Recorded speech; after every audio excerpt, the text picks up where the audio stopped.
Hi ಎಲ್ಲ ನಮಸ್ಕಾರ, ನಾನು ನಿಮ್ಮ ಪ್ರೀತಿಯ ಬೈಕರ್ಸ್ ಕನ್ನಡಿಗ. ಎಂತಂದ್ರೆ ಇವತ್ತು ರಾತ್ರಿ ನನ್ನ ಅಣ್ಣ ಬೆಂಗಳೂರಿಗೆ ಹೊರಟಿದ್ದ. ಅದಕ್ಕೆ ಬೆಳಗ್ಗೆ ಎಲ್ಲರೂ ಹಾಪ್ ಅಂತ ಪ್ಲಾನ್ ಮಾಡ್ತಿದ್ದಿತ್ತು.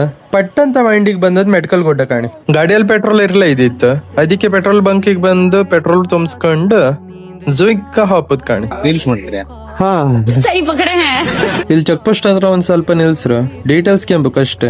ಎಲ್ಲಿಂದ ಬಂದ್ ಮತ್ತೆ ಎಲ್ಲಿಗೆ ಹೋತಿದ್ರಿ, ಜಸ್ಟ್ ಕ್ಯಾಶುವಲ್ ಡೀಟೇಲ್ಸ್ ಕೇಳದಷ್ಟೇ. ಹೆಂಗಿದ್ರಿ? ನಿಮ್ ಅಜ್ಜಿ ಮಾಡಕ್ಕೇನು ಕ್ಯಾಮ್ ಇಲ್ವಲ್ಲ, ಅದಕ್ಕೆ ಬಂದು ನಿಂತಿದೀವಿ. ಇಲ್ಲಿ ನೋಡಿ ಗಾಯ್ಸ್, ಇದೆಲ್ಲ ಮಾಡುವಂಗಿಲ್ಲ. ವ್ಯಾಲೆಂಟೈನ್ಸ್ ಡೇ ದಿನ ಗೊತ್ತಾಯ್ತಲ್ಲ. ಹೂ ಸ್ಟಾಪ್ಡ್ ಯು? ನಿಮ್ಮನ್ನ ತಡೆದಿರುವವರು ಯಾರು? ಸೌಂಡ್ ಹಂಗಿತ್ತು ನೋಡು. ಸೌಂಡ್ ಅದೇ ಜನರೇಟರ್ ಸ್ಟಾರ್ಟ್ ಮಾಡ್ತೀನಿ. ಆರ್ಸ್ಕೊಳ್ಬೇಡಿಯೋ ಗೋಳಿ ಮಕ್ಕಳ.